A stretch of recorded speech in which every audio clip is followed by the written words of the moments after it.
연방준비제도가 오늘 기준금리 0.75%포인트 올렸습니다. 오는 9월에도 기준금리 0.75%포인트 인상할 가능성을 시사했습니다. 100만 명이 마시는 캘리포니아주 식수에서 1급 발암물질인 비소와 질산염 등의 유해 물질이 검출됐습니다. 주민들의 건강에 심각한 위협이 되고 있다는 지적입니다. 미 최대 인공호수인 미드호수에서 극심한 가뭄으로 수위가 낮아지면서 사체가 발견되고 있습니다. 당국은 희생자의 신원과 사망 원인 등을 조사하고 있습니다. 메가밀리언스 복권의 당첨금이 10억 달러를 넘어섰습니다. 역사상 두 번째로 많은 당첨금입니다. 여러분 안녕하십니까? 연방준비제도가 오늘 기준금리를 0.75%포인트 올렸습니다. 연준은 공개시장위원회 정례회의를 마무리하고 기준금리를 0.75%포인트 올린다고 밝혔습니다. 현대 연준 역사상 2회 연속으로 금리를 0.75%포인트 인상한 건 처음입니다. My colleagues and I are strongly committed to bringing inflation back down, and we're moving expeditiously to do so. It is essential that we bring inflation down to our 2% goal if we are to have a sustained period of strong labor market conditions that benefit all. 파월 의장은 사상 최고 수준으로 나온 6월 소비자 물가 상승률을 고려할 때 이번 금리 인상폭이 적절한 것으로 판단했다고 밝혔습니다. 또 공급 제약이 예상보다 크다는 점, 우크라이나 침공에 따른 휘발유와 식품 가격 인상 등의 여파로 인플레이션이 쉽게 끝나지 않을 것이라고 경고했습니다.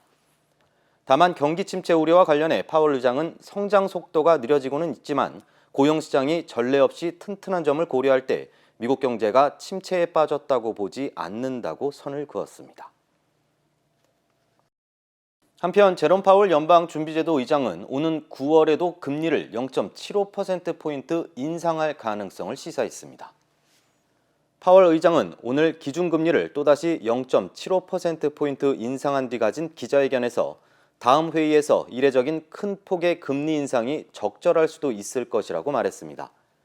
다만 향후 물가와 고용 지표에 따라 금리 인상 폭이 결정될 것이라고 단서를 달았습니다.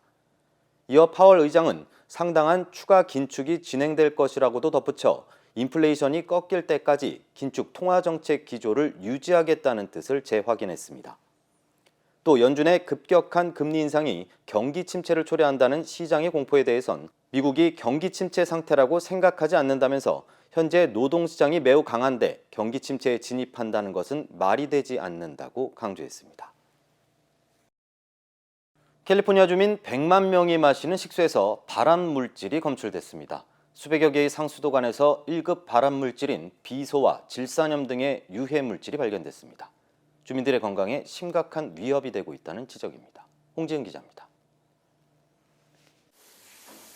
These are very serious issues, and it's really important that these water systems are able to clean up this water. 캘리포니아 주민 100만여 명이 사용하는 수돗물 안전에 비상이 걸렸습니다.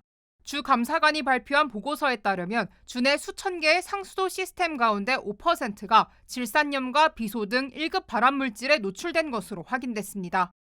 식수는 물론 요리하거나 씻을 때에도 사용하면 안 되는 수준입니다. 오염된 상수도 대부분 센트럴밸리와 남가주 내륙 지역에 집중돼 있고 3분의 2 이상이 외진 저소득층 지역에 몰려있는 것으로 나타났습니다. 실제 오염 지역은 더 광범위할 것이라는 게 전문가들의 의견입니다. 240 of these systems have been failing for 3 years or more, and 150 of these systems have basically been failing to provide safe drinking water for 5 years. 수질 관리를 담당하는 캘리포니아주 수자원관리위원회가 오염된 상수도를 방치했다는 지적입니다. 이에 수자원관리당국은 오염된 식수에 노출된 인구를 3년 만에 40% 대폭 줄이는 등 수질 개선에 적극 앞장서고 있다고 반박했습니다. We have 40% fewer people are exposed to unsafe drinking water, so that's 650,000 more Californians have access to safe drinking water. 하지만 감사관은 수자원관리위원회가 수질 개선을 위한 자금 확보에 소극적이었다고 지적했습니다.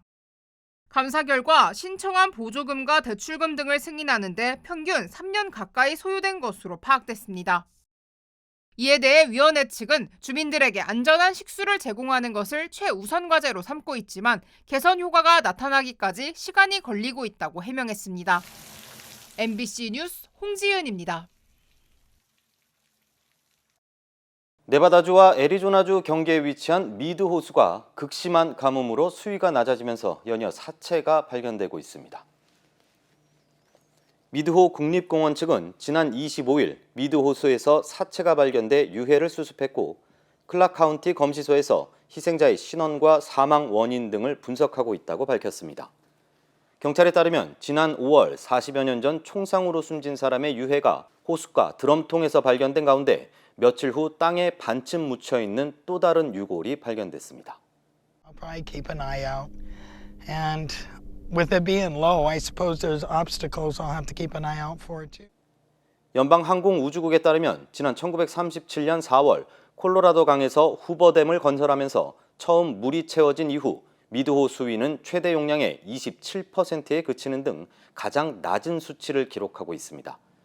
미드호는 미 최대 농경지를 포함해 7개 주에 걸쳐 2,500만 명의 주민에게 물을 제공하는 미국에서 가장 큰 인공 저수지입니다. 팬데믹 이후 일상생활이 정상화되자 대도시로 사람들이 다시 몰리면서 주택 임대료가 급증하고 있습니다. 부동산 중개회사 더글러스 엘리먼에 따르면 지난달 뉴욕 맨해튼 지역 주택 평균 렌트비는 $5,058로 집계됐으며 이는 1년 전보다 30% 상승한 수치입니다. 온라인 부동산 업체의 진로우는 팬데믹 기간 재택근무로 대도시를 벗어났던 주민들이 다시 직장으로 복귀하고 있고 관광객이 증가하는 것을 임대료 상승의 원인으로 지목했습니다. 주택담보대출 금리가 1년 만에 3%에서 5%로 2배 증가한 가운데 세입자들이 주택 구매 대신 렌트를 선호하면서 임대료 상승을 부추기고 있는 것으로 분석됐습니다. 한편 블룸버그에 따르면 평균 임대료를 감당할 수 있다고 답한 주민은 뉴욕 시민의 23%에 달한 것으로 나타났습니다. 민주당 지지층 4명 중 3명은 조 바이든 대통령의 2024년 대선 출마를 반대하는 것으로 나타났습니다. CNN이 미성인 1,000여 명을 대상으로 여론조사를 진행한 결과 민주당 지지층의 75%가 바이든 대통령이 아닌 다른 후보가 차기 대선에 출마해야 한다고 답했습니다. 이는 올해 초 진행된 같은 조사 결과보다 24% 상승한 수치입니다. CNN은 극심한 인플레이션에 대한 불만으로 바이든 대통령의 지지도가 빠르게 꺾이고 있다고 진단했습니다. 한편 도널드 트럼프 전 대통령의 경우 공화당 지지층의 절반이 넘는 55%가 차기 대선 출마를 반대한다고 답했습니다. 어제 진행된 메가밀리언스 복권 추첨에서 또 1등 당첨자가 나오지 않아 당첨금이 10억 달러를 넘어섰습니다. 캘리포니아주 복권국에 따르면 지난 3개월 동안 메가밀리언스 복권 1등 당첨자가 나오지 않으면서 당첨금은 10억 2천만 달러로 올랐으며 이는 역사상 두 번째로 많은 금액입니다. 어제 진행된 추첨에서 1등을 제외한 100만 달러 상금 당첨 복권 9장이 나왔고 캘리포니아, 오하이오, 뉴욕 등 6개 주에서 팔린 것으로 나타났습니다. 메가밀리언즈 복권은 캘리포니아주를 비롯해 45개 주와 워싱턴 DC 등에서 시행되고 있으며 매주 화요일과 금요일에 추첨이 진행됩니다. 논란의 중심에 있던 LA 다운타운의 유가 다리가 다시 한번 폐쇄됐습니다. LA 경찰국은 어젯밤 9시쯤 불법 행위와 공공안전을 우려해 LA 다운타운 아트 디스트릭과 보일 하이츠를 잇는 3,500피트 길이의 유가 다리를 잠정 폐쇄했다고 밝혔습니다. LA 다운타운의 유가 다리는 5억 8,900만 달러의 재개발 공사 이후 지난 10일 개통됐으며 불법 자동차 경주와 기물 파손 등이 잇따르자 5차례 이상 폐쇄된 적이 있습니다. 한편 이스트 LA와 다운타운을 잇는 유가 다리는 교통체증을 해소하는 데 도움이 됐지만 잇따른 사고로 인해 안전 문제가 제기돼 왔습니다. 미 전역에서 원숭이 두창이 급증하면서 백신 추가 보급이 결정됐습니다. 연방질병통제예방센터 CDC는 현재 31만 명분의 원숭이 두창 백신을 미 전역에 보급했고 추가로 80만 분의 백신을 배포할 예정이라고 밝혔습니다. 앞서 지난 12일 연방식품의약국 FDA가 백신 추가 보급을 승인했으며 확산세가 두드러지고 있는 샌프란시스코와 뉴욕 등 대도시들을 우선적으로 보급할 예정이라고 당국은 전했습니다. 한편 CDC는 현재까지 미국에서 확인된 원숭이 두창 확진 사례는 3,591건이며 바이러스 감염이 가장 심한 주는 뉴욕주로 1,228건의 감염 사례가 보고됐고 LA 카운티는 162건으로 확진 사례가 보고됐습니다. 팔에 붙이는 패치와 스프레이 형식의 새로운 코로나19 백신이 개발 중입니다. 백악관은 어제 차세대 코로나19 접종에 대한 회의를 열고 스프레이와 패치 형식의 백신을 논의했습니다. 과학자들과 전문가들은 코로나19 패치와 스프레이 백신은 주사 형식의 백신보다 예방 효과가 더 오래 지속되고 추가 접종도 필요하지 않다고 설명했습니다. So this is a skin patch. It has tiny microscopic needles, so you can't even see them on here. Take it off kind of like you would a Band-Aid, and you stick it on your arm, just like that, and you leave it on for a few days, and it's delivering the vaccine into your skin. 전문가들은 스프레이와 패치 형식의 백신이 개발되기 위해선 정부 차원의 경제적 지원이 필요하지만 공화당원들이 투자 승인을 거부하면서 백신 개발에 어려움을 겪고 있다고 전했습니다. 한국전쟁에서 전사한 미군과 카투사 43,808명의 이름이 새겨진 추모의 벽이 공개됐습니다.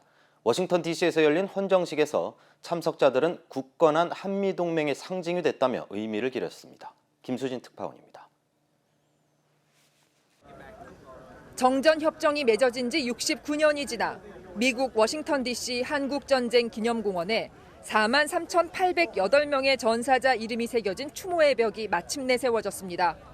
카투사 전사자 7,174명의 이름도 포함됐는데 미국에 있는 참전 기념 조형물에 미국인이 아닌 전사자 이름이 새겨진 건 처음 있는 일입니다.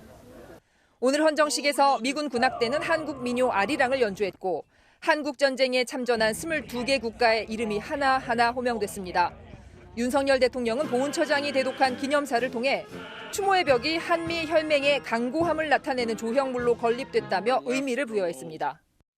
여러분들의 희생과 헌신을 영원히 기억할 것이며 여러분의 희생 위에 우뚝 세워진 한미동맹을 더욱 굳건히 지켜나갈 것입니다. 미국에서는 코로나에서 이제 막 회복한 바이든 대통령을 대신해 해리스 부통령의 남편인 세컨드 젠틀맨 더그 에모프가 참석했고 정부 인사로는 백악관 설리번 국가안보보좌관이 자리를 지켰습니다. 에모프는 참전 용사들의 희생이 한국의 번영과 한미 동맹의 토대가 됐다고 강조했습니다. We commemorate the sacrifice of those Americans and Koreans who bravely fought together, side by side, to defend our freedom. 추모의 벽 건립에는 2,420만 달러, 우리 돈 274억 원이 투입됐고 이 중 266억 원은 한국 보훈처가 지원했습니다. 보훈처는 향후에도 개보수 예산을 지원할 예정입니다. 워싱턴에서 MBC 뉴스 김수진입니다. 한덕수 총리가 8.15 광복절 특사를 앞두고 삼성전자 이재용 부회장과 롯데그룹 신동빈 회장 등에 대한 사면을 건의하겠다고 대정부 질문에서 밝혔습니다. 김재경 기자입니다. 국회 대정부 질문 마지막 날, 윤석열 정부의 첫 특별 사면인 8.15 광복절 특사를 앞두고 사면 얘기가 나왔습니다. 기업 경쟁력 강화를 위해 총수를 사면해 주자는 내용의 질의에 한덕수 총리가 그러겠다고 답변한 겁니다. 이재용 부회장에 대한 사면 필요하다고 생각합니다. 뿐만 아니라 신동빈 회장 등 경제인의 사면도 적극 검토돼야 한다고 보는데 대통령께 건의하실 생각 없으십니까? 네, 건의하겠습니다. 사실상 이 부회장에 대한 특별 사면이 결정됐지만 지지도가 하락세인 윤 대통령의 부담을 덜기 위해 여당이 요청하고 총리가 건의하는 형식을 취했다는 해석이 나옵니다. 신규 확진자가 10만 명을 돌파한 코로나19 재확산 사태를 놓고도 책임 공방이 벌어졌습니다. 확진자를 위한 지원이 끊기고 있다며 윤석열 정부가 국가의 역할을 포기한다는 야당의 지적에 한 총리는 중증 확률이 높던 전과는 다르고 더 나쁜 상황을 대비해 지원을 아끼는 거라고 반박했습니다. 격리에 따른 생활 지원비가 축소되거나 아예 없어졌습니다. 재택 치료비 지원도 중단됐습니다. 이게 윤석열 정부가 잘하고 있는 겁니까? 치료제도 가지고 있고 우리가 그런 것이 없을 때 코로나에 대해서 대응하던 때와는 여건은 굉장히 달라졌다. 논문 표절과 실적 부풀리기 등 각종 의혹에도 인사청문회 없이 교육부 장관에 임명된 박순애 장관을 두고선 민주당은 의혹에 대한 해명 의지도 없는 자질 부족의 장관으로 사퇴하라고 압박했고, 국민의힘은 AI와 반도체 인재 양성을 위한 과감한 교육 개혁을 기대하고 있다며 측면 지원에 나섰습니다. MBC 뉴스 김재경입니다. 북한이 7월 27일 전승절 기념일을 맞아 노병 대회를 열었습니다. 그런데 이런 대규모 행사에 김정은 국무위원장이 참석하지 않아 주목됩니다. 엄지인 기자입니다. 낡은 군복을 입은 노병들이 탄 비행기가 평양공항에 도착하고 부축을 받으며 내리는 노병들을 조선노동당 간부들이 맞이합니다. 가는 곳마다 성대한 환영 행사가 열렸고 노병들이 탄 열차가 들어선 평양역에는 군악대까지 동원됐습니다. 한국전쟁 참전 군인을 위한 노병대회로 미국에 맞서 승리한 전쟁이라 주장하는 북한이 정통성과 충성심을 강조하는 행사입니다. 전쟁은 아직 끝나지 않았다며 단합을 거듭 강조했습니다. 모든 난간을 과감히 짚으시면서 사회주의 건설이 고적이 일대 악량기를 열어나가리라는 것을 굳게 믿는다. 2년 전 노병대회에서 방어를 위한 핵 무력 강화를 말했던 김정은 국무위원장은 올해는 참석하지 않았습니다. 코로나와 경제난 속에서 핵실험 등 도발 시기를 고심 중인 게 아니냐는 분석도 나옵니다. 체제 결속을 도모하는 자리일 가능성이 있고요. 추가적인 핵실험 여부는 결국 8월 22일부터 진행이 되는 한미 군사훈련 전후의 전략적 결단의 과정으로서 북한 외무성이 한미 훈련을 겨냥해 언제 어느 때 제2의 6.25로 확산할지 누구도 예측할 수 없다고 위협한 가운데 미국은 북한이 핵실험을 실행할 준비가 되어 있다고 거듭 확인했습니다. MBC 뉴스 엄지인입니다. 우크라이나 곡물 수출을 위한 당사국들의 관리기구가 우여곡절 끝에 문을 열었습니다. 이르면 이번 주부터 수출을 재개해 연말까지 2,500만 톤을 내보낸다는 계획입니다. 이학수 기자입니다. 우크라이나의 곡물 수출을 관리할 당사국 감독기구인 공동조정센터가 문을 열고 본격 가동에 들어갔습니다. 공동조정센터는 러시아와 우크라이나의 곡물 수출 합의를 중재한 튀르키예에 설치됐습니다. 이곳에선 양국과 튀르키예, 유엔에서 파견된 장성급 군인과 민간인들이 함께 근무하며 오데사 등 우크라이나 주요 항만 3곳에서 선적한 곡물이 흑해 항로를 통해 안전하게 수출되는지 살펴보게 됩니다. Ukrayna limanlarından çıkacak ilk tahıl yükü gemilerin hazırlık ve planlama çalışmaları devam etmektedir. 이번 합의 이행의 핵심 역할을 수행하는 튀르키예 정부는 연말까지 우크라이나의 곡물 2,500만 톤이 수출될 것으로 예상했습니다. 여기에 러시아의 수출 물량까지 합치면 5천만 톤 수출도 가능할 거란 전망도 나옵니다. 세계적인 식량난이 해소될 거란 기대감이 커지고 있지만 우크라이나 항만의 실제 처리 능력과 흑해에 설치된 기뢰 등 안전 문제가 발목을 잡을 수 있다는 지적도 있습니다. 더구나 러시아가 곡물 수출 보장에 합의하고도 오데사 항구를 미사일로 공격했는데 이 같은 일이 또 벌어질 수 있다는 우려도 나옵니다. 러시아는 군사적 목표물을 겨냥한 것이라고 선을 그었지만 이웃국가 폴란드는 불행하지만 그것이 러시아의 행태라며 합의를 지킬지 믿을 수 없다고 불신을 드러냈습니다. MBC 뉴스 이학수입니다. 낸시 펠로시 하원 의장이 하원 외교위원회 위원장에게 대만 방문 동행을 요청했습니다. 관련 소식 전해드립니다. 현지 시각 27일 매체를 통해 하원 외교위 공화당 간사인 마이클 맥콜 의원은 펠로시 의장이 자신과 하원 외교위원장인 민주당 그레고리 믹스 의원에게 대만을 함께 방문할 것을 요청했다고 밝혔습니다.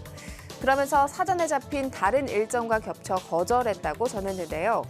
앞서 지난 19일 펠로시 하원 의장이 8월 대만 방문을 포함한 아시아 순방에 나선다는 보도가 나온 후 중국은 고집스럽게 마지노선에 도전하면 결연한 반격을 받게 될 것이라며 연일 경고의 메시지를 보내고 있는데요.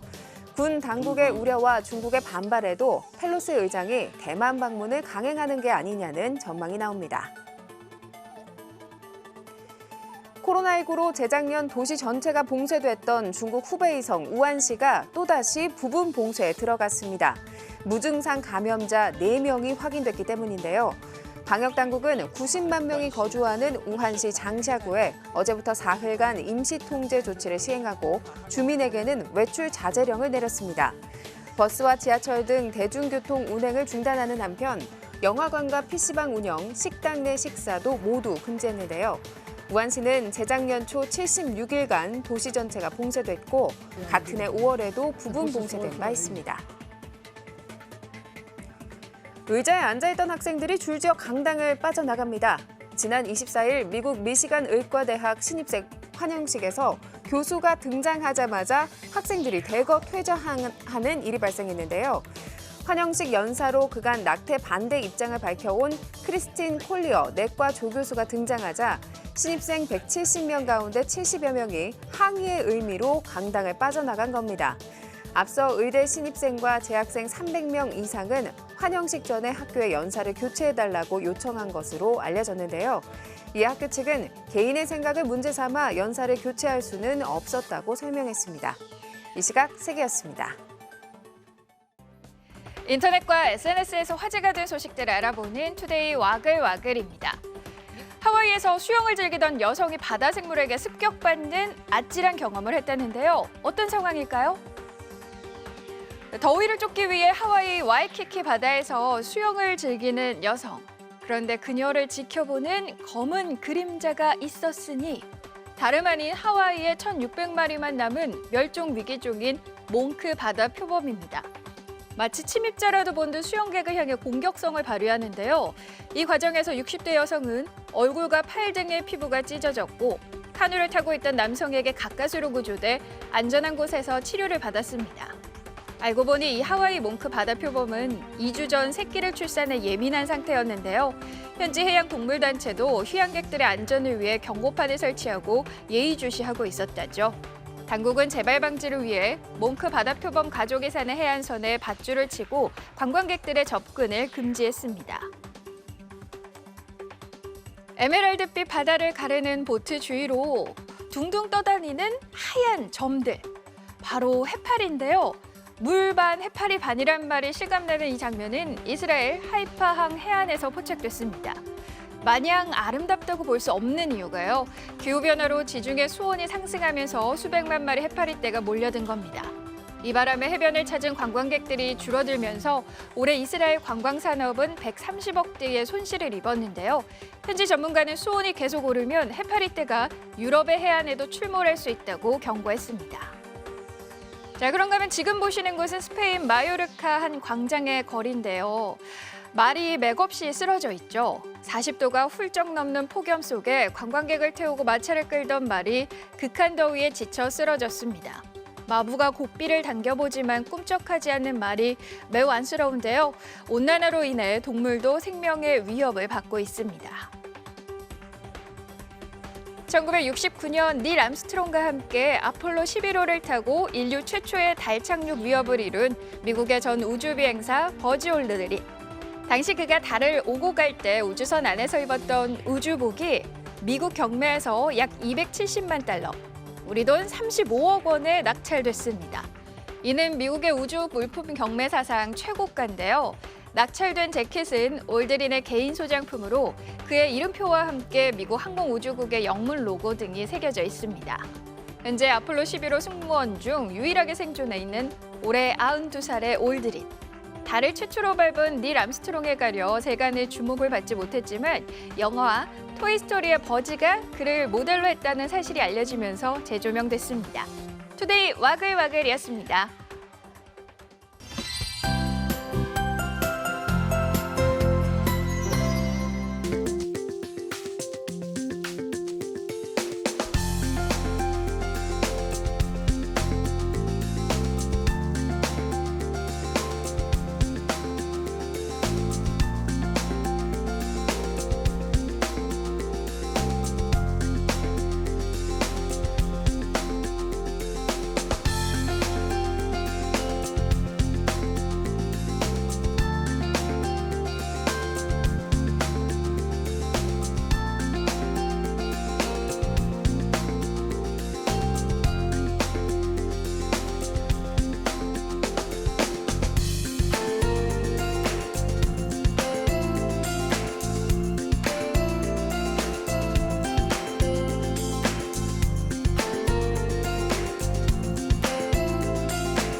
이상으로 뉴스투나잇을 모두 마치겠습니다. 고맙습니다.